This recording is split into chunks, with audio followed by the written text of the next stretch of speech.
Muy buenos días. Antes que nada, quisiera agradecer a los organizadores de la sesión de Geometría Métrica de este Congreso Nacional por la invitación. Soy Didier Solís. El día de hoy estaré hablando de un trabajo conjunto con colegas principalmente del grupo de Geometría de la Universidad Autónoma de Yucatán, Luis Saqué, Valdemar Barrera, Saúl Burgos, Luis Montes y también Armando Cabrera de la Universidad de Tübingen. El tema va a ser espacios de longitud lorentzianos. Bueno, dado que quizá el tema de la geometría de Lorentz no sea de uso cotidiano para la mayoría de ustedes, pues vamos a empezar hablando un poco acerca de los principios básicos de esta geometría.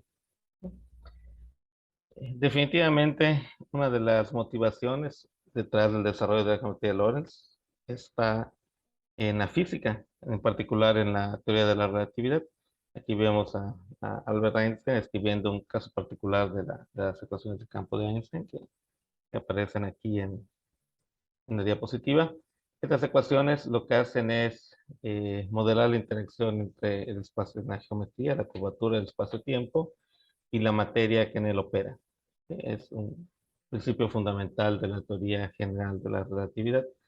El contexto donde se desarrolla esta teoría, la teoría general de la relatividad, es el de los espacio-tiempos, que visto desde el punto de vista matemático no son más que una cierta clase muy especial de variedades lorentzianas.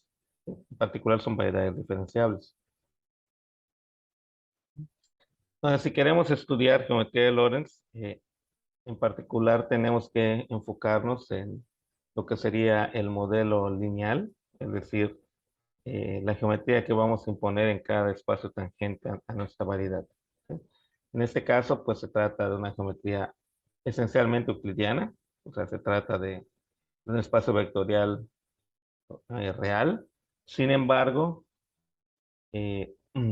una diferencia fundamental es que a la hora de considerar la métrica en el producto, en vez de utilizar el producto punto usual de vectores, vamos a considerar una asignatura, es decir, un signo negativo en esta posición. Como veremos a continuación, esto permite dar una interpretación a distintos tipos de vectores. ¿Sí? Pues el primer vector, o la primera clase de vectores que nos va a interesar son los llamados nulos. O sea, justamente porque existe este signo negativo, es posible que aparezcan vectores distintos de cero, pero cuyo producto consigo mismo sea cero. Esos vectores nulos, si tratamos de graficar el conjunto de todos estos, lo que vamos a obtener es justamente la superficie de un cono. Eso es muy fácil de ver. Y justamente los generadores de ese cono van a corresponder a estos vectores nulos. Como podemos apreciar, hay una parte de ellos que apunta, digamos, hacia el futuro y otra hacia el pasado. Así se entiende en relatividad. Otro de los vectores o de la clase de vectores que son relevantes son los que tienen producto de Lorentz negativo. Estos se llaman vectores temporales o tipo tiempo. Ambos, si consideramos tanto los nulos como los temporales, dan lugar a los vectores causales. Estos vectores son los que son de más relevancia en la física, porque justamente los vectores nulos lo que representan son partículas que se mueven a la velocidad de la luz y los vectores temporales son aquellos que se mueven a velocidad menor que la luz. Usualmente corresponden a partículas con masa. ¿Sí? Y por otro lado están los vectores espaciales, aquellos cuyo producto de Lorentz es positivo. Estos no tienen ninguna representación física concreta. ¿Sí? Serían todos aquellos vectores que estén fuera de las dos componentes del cono. ¿Sí? Entonces, en una variedad de Lorentz lo que tenemos es básicamente una variedad diferenciable donde los espacios tangentes nos estamos dotando de estos productos. ¿Sí? Ese es el origen básico, digamos, de la noción de espacio-tiempos. Ya tenemos una variedad suave en cada punto del espacio tangente. Dado que le estoy poniendo estos productos de Lorentz, podemos imaginar que en cada espacio tangente voy a tener uno de estos conos. Y si yo hago esta misma construcción en cada espacio tangente, voy a tener una familia de conos.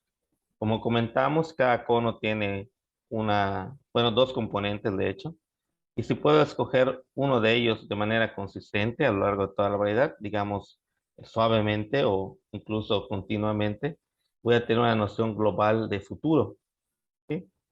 Pues cuando eso es posible, decimos que la variedad lorentziana es tiempo orientable, y justamente las variedades lorentzianas tiempo orientables son las que llamamos espacio-tiempo, ¿sí? Entonces, pues, esta es una ilustración de lo que es uno de estos.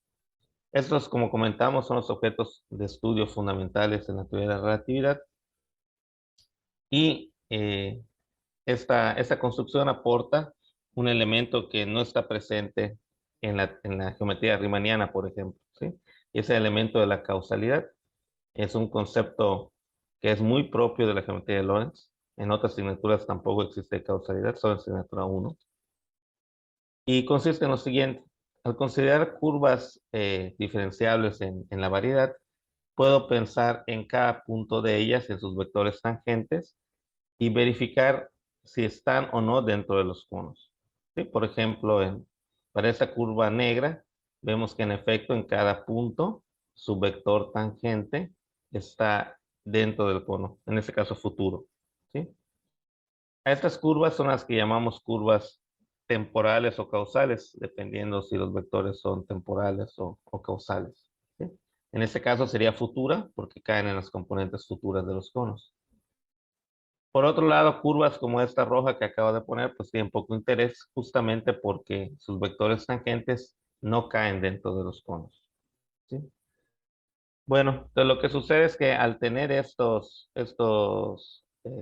conos y esta noción de curva causal o temporal, uno ya puede eh, dotar de un cierto orden a las parejas de puntos en la variedad, es decir, uno puede establecer una relación entre los puntos de la variedad. Y esa relación, pues es justamente la que acabo de poner, que se llama la relación cronológica o temporal.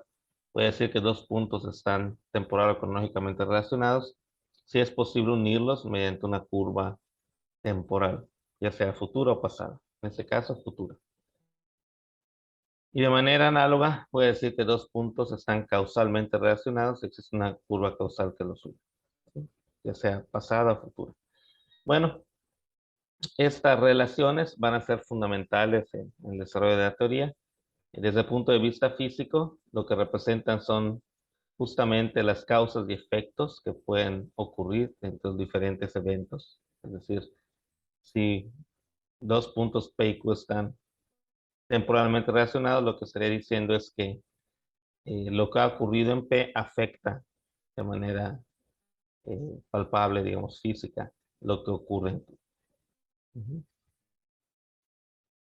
Bueno, entonces hemos visto que existen ciertas similitudes, pero obviamente también van a haber diferencias entre las geometrías de Lorentz y la geometría de Riemann usual, ¿sí? Entonces aquí vamos a poner un poco de énfasis en eso. El primer punto a notar es que en la geometría riemanniana, pues todo se construye, digamos, a partir de una conexión muy particular, que es la conexión de Levi-Civita, que es la conexión que es compatible con la métrica y libre de torsión. En el caso de la geometría de Lorentz también existen estas conexiones distinguidas, digamos. Y por lo tanto, podemos definir las diferentes nociones de curvatura, podemos definir geodésicas, tenemos las herramientas usuales que aporta, por ejemplo, eh, las ecuaciones de Jacobi, las fórmulas de variación. Entonces, en ese sentido, sí son muy similares las dos geometrías. Pero algo que es fundamentalmente distinto es que, al contrario de lo que sucede en geometría riemanniana, en el caso de la geometría de Lorentz, tenemos que las geodésicas temporales, en vez de ser minimizantes, son maximizantes localmente, ¿sí? Entonces, esa diferencia es crucial porque lo que va a hacer es que, al considerar geodésicas, voy a tener una suerte de desigualdad del triángulo, pero esta va a ser invertida, va a ir en el orden contrario a la desigualdad del triángulo usual. Eso pues va a dar al traste con cualquier forma de tratar de establecer una geometría de espacio métrico, como estamos acostumbrados, ¿no? Entonces, en particular, no existen análogos métricos del teorema de Cofrino, ¿sí? Entre otros. Y algo que es propio de la geometría de Lorentz, ¿sí? Ya habíamos comentado, es esta noción de causalidad, estas dos relaciones que existen entre puntos de la variedad. Esto me permite definir lo que se conoce como la estructura causal, que no es más que una familia de conjuntos que acarrean ciertas propiedades del espacio-tiempo. La teoría causal se desarrolla en un ámbito muy similar al de la topología de conjuntos. Tienen las pruebas y las definiciones, tienen ese mismo sabor. Básicamente de lo que se trata es de dar axiomas diversos que encapsulan distintas propiedades del espacio-tiempo. ¿Sí? Muy bien. Entonces, justamente por esta similitud que existe con la geometría riemanniana, o sea que es posible definir curvaturas, geodésicas y tal, es posible hablar de los espacios modelo en geometría de Lorentz, ¿sí? Espacios simplemente conexos, geodésicamente completos y de curvatura constante. En caso particular, en dimensión 2, pues tendríamos los equivalentes a la esfera y al espacio hiperbólico de la geometría riemanniana. El equivalente a la esfera, que sería el espacio de curvatura constante positiva, es el espacio de Sitter. Aquí voy a ilustrar solo un caso, que es el de curvatura 1. Pues ese también tiene una realización como hipercuádrica, tal como ocurre en el caso de la esfera dentro del espacio euclidiano. En este caso trataríamos de un hiperboloide de una sola hoja eh, contenido en el espacio de Minkowski de dimensión 3. Y de manera análoga, podemos construir el espacio anti de Sitter, que es el de curvatura constante negativa, que también va a ser un hiperboloide, solo que en este caso va a vivir en un espacio ambiente de una curvatura diferente, de curvatura 2. Es decir, va a tener dos vectores en una base ortonormal, va a tener dos vectores de asignatura negativa y solamente una asignatura positiva. ¿Sí? Es curioso que en este caso ambos modelos son hipercuádricos, a diferencia del espacio, de lo que sucede en geometría riemanniana, donde el espacio hiperbólico no se puede encajar en R3. Muy bien. Entonces, esos son los espacios modelo. Eso pues nos va a permitir establecer teoría de comparación similar a lo que ocurre en el caso riemanniano con los espacios CAT y los espacios de Alexander. Bueno, hablando de eso, pues también existe en el contexto de la geometría de Lorentz la búsqueda de alternativas de baja regularidad. Eso, desde el punto de vista físico, se puede interpretar como sigue. Aquí pues hay dos dibujitos que para los que hacen relatividad matemática pues son muy conocidos. El primero es del libro de Hawking and Ellis y muestra lo que sucede con los horizontes de dos agujeros negros que están chocando, que se están uniendo, ¿no? Entonces cada uno de ellos tiene su propio horizonte, pero al momento de unirse se forma el nuevo horizonte, digamos, del agujero masivo más grande, digamos, y al hacerlo, pues se rompe una continuidad. Aquí se aprecia, son esos dos tubitos que son representan los horizontes de cada uno de los agujeros individuales. Y aquí este otro tubo mayor, ese que representa el resultado de la colisión de los dos agujeros negros. ¿Sí? Es una de las leyes de la termodinámica de los agujeros negros, establecida por Hawking. Y aquí, pues hay otro dibujo igual de un artículo muy famoso de Roger Penrose, donde se aprecia lo que se conoce como una onda gravitacional, en este caso es una onda plana. Y como verán, pues esta superficie que está aquí representada, que es el frente de la onda, justamente tiene unas singularidades muy pronunciadas. ¿Sí? Eso quiere decir que en el contexto de la relatividad, aunque las ecuaciones de Einstein requieren la diferenciabilidad necesaria para definir curvatura, por ejemplo, en el contexto puramente físico van a haber situaciones donde no es posible garantizar ese supuesto. ¿Sí? Y en general, cuando uno plantea la ecuación de Einstein como un problema de Cauchy, como un problema de valor inicial, también se busca soluciones donde los datos iniciales no sean totalmente regulares, o sea, no sean C infinito o C2, sean de una regularidad menor. Entonces existen estos, pues este deseo, digamos, entre la comunidad física de encontrar alternativas de menor regularidad para describir estos fenómenos. ¿Sí? Bueno, todo esto pues data de los, por ejemplo, esos dibujos datan de los 60 y hasta ese entonces era solamente una teoría, pero pues ahora ya esas teorías han sido respaldadas por observaciones experimentales, ¿no? Astronómicas. Aquí pues está la famosa primera foto en agujero negro del año 87. Y justamente lo pongo aquí porque al pegarse o al colisionar dos agujeros negros se generan ondas gravitacionales y eso ha sido pues uno de los grandes hitos de la física del siglo XXI. Puede observar estos fenómenos. Muy bien, entonces ya entramos en materia, lo que serían los espacios de longitud lorentzianos. El primer paso es establecer una noción meramente axiomática de este elemento que es fundamental, que es la causalidad. Eso no es nada nuevo, desde los 60 Penrose y Cronheimer establecieron esta noción de un espacio causal, que básicamente es un conjunto dotado de dos relaciones que sintetizan las propiedades axiomáticas que a la postre tienen las relaciones cronológica y causal que discutimos anteriormente, las relaciones dadas por curvas, ¿no? Que no hay curvas, no hay nada, simplemente es en abstracto todo, ¿no? Entonces, ambas relaciones, la propiedades 1 y 2, establecen que ambas relaciones son transitivas. La 3 dice que la relación causal es reflexiva y la 4 me dice que la relación cronológica está contenida en la relación causal. Entonces, ese tipo de espacios, en los espacios causales, es posible definir la estructura causal, como habíamos dicho, una familia o colección de conjuntos que se llaman los conjuntos cronológicos, que son el I más y el I menos, el pasado y el futuro cronológico, el J más y el J menos, que son el futuro y el pasado causal. Entonces, las propiedades que tengan esa colección de conjuntos me va a definir la causalidad del espacio.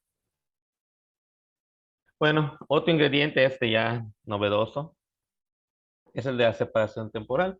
Es esta función que toma valores en el espacio, cruza el espacio, que tiene la propiedad de ser semicontinua con respecto a una topología dada, ¿sí? Y que satisface una desigualdad del triángulo invertida para tercias de puntos que estén causalmente relacionados, que es idénticamente cero si los puntos no están relacionados, y que de alguna manera codifica la relación cronológica, en el sentido de que su valor va a ser positivo si solo si los puntos están no causal, sino cronológicamente relacionados. Pues cuando unimos estos axiomas, los de los espacios causales y la existencia de una separación temporal, pues obtenemos esto, un objeto que tiene 5 ingredientes: el espacio mismo, la métrica D, por lo tanto el espacio topológico XD, la función tau semicontinua que representa la separación temporal y las dos relaciones. Pues cuando tenemos todos estos ingredientes, estamos hablando de un espacio de prelongitud lorentziana. Estos fueron introducidos en el trabajo seminal por Ponce y Saman en el 2018. En estos espacios no existen curvas, por lo tanto, es necesario establecer una noción de causalidad que no requiera de conos, ni vectores tangentes, ni nada de eso, ¿sí? Entonces, básicamente la relación va a estar dada justamente por las relaciones. Voy a decir que una curva es causal o temporal si cualquier pareja de puntos en ella están relacionados, ¿sí? Y también voy a necesitar imponer cierta regularidad, que esa va a estar dada por ser Lipschitz con respecto a la métrica D. Ujú. Ya que tengo eso, es posible construir un funcional de longitud en la manera pues usual, es decir, dada una partición, me fijo en los puntos relacionados en esa partición, calculo la suma de lo que serían la longitud de la poligonal, y en este caso tomo ínfimos debido a que la desigualdad del triángulo está al revés. Entonces eso me va a dar la longitud de la curva y puedo tomar el supremo de las longitudes de curvas que unen dos puntos. Y eso pues va a ser esa tau mayúscula. Ujú. Después ya estamos a un paso de dar la definición completa de lo que es un espacio de longitud lorentziano. Básicamente es un espacio de longitud en el cual hemos añadido algunas hipótesis técnicas locales con el propósito de dar un símil lo más cercano posible a las vecindades normales convexas. Entonces, en particular vamos a pedir que los puntos que están relacionados también sean posible unirlos por curvas causales, que la relación causal localmente sea cerrada, que existan curvas localmente maximizantes, y para nuestros fines lo más relevante es que al construir esta función a partir de longitudes eh, obtenga justamente la separación original, ¿sí? Estoy diciendo que el espacio es intrínseco con respecto a esta funcional de longitud. Ejemplos abundan. Ha sido muy fructífero este acercamiento. Tenemos las estructuras cónicas cerradas, que son como los equivalentes a los espacios abreviados en esta teoría. Los espacios-tiempos con métricas continuas, que es en gran parte la motivación detrás de la definición. Hay espacios con fronteras temporales, estos son estudiados ampliamente por mi colega Luis Saqué en su tesis doctoral. Los espacios del tipo taxi aparecen en la tesis de Luis Mauricio, del cual voy a hablar más adelante en esta misma sesión. Estructuras de contacto y la completación causal, que es uno de los objetos estudiados más ampliamente en relatividad. No se sabe que no tiene una estructura de variedad, pero Saúl Burgos, uno de nuestros estudiantes, ha demostrado que se admite una estructura de espacio de pronóstico. Muy bien, entonces les comentaba que mucho de esto de la causalidad tiene que ver con, o tiene el mismo sabor, digamos, que la topología conjuntista. Hay un conjunto de axiomas que me definen propiedades del espacio. En este caso, Kunze y Saman mismos vieron estas nociones, globalmente hiperbólico, fuertemente causal, no totalmente aprisionante, causal y cronológico, para espacios de prelongitud. Y demostraron su jerarquía. O sea, demostraron que globalmente hiperbólico implica fuertemente causal, pero no al revés, y así con cada una de las implicaciones. Bueno, si nos referimos a los espacios tiempos comunes, los que son de tipo infinito, vemos que existen otros niveles en la jerarquía. Están estos, causalmente simple, causalmente continuo y establemente causal, que están relacionados con la existencia de un cierto tipo de funciones, que son las funciones tiempo-temporales. Y aquí, entre fuertemente causal y no totalmente aprisionante, está la noción de distinguidor. Entonces, lo que hicimos, Armando Cabrera, Luisa Kay y un servidor en 2020, un artículo publicado en Classical and Quantum Gravity, fue establecer estas nociones también en el contexto de los espacios de longitud lorentzianos, ¿sí? No solamente de prelongitud, sino de longitud. Y fuimos capaces de demostrar la jerarquía. El primer paso, pues, fue encontrar nociones equivalentes que no requirieran de estas funciones tipo tiempo o temporales. Y, pues, con un par de hipótesis técnicas adicionales, fuimos capaces de probar esta jerarquía. Otra cosa, en ese paper definimos lo que serían los morfismos entre espacios de longitud lorentzianos. Usualmente en geometría de Lorentz, pues usamos isometrías. Si nos interesa la estructura causal, usamos eh, funciones conformes. Pero en este caso, pues como no existe nada de eso, tenemos que dar una noción. Y en este caso es la noción de funciones de motricidad de distancia y pedir la condición adicional de que preserven la estructura Lipschitz de las curvas causales.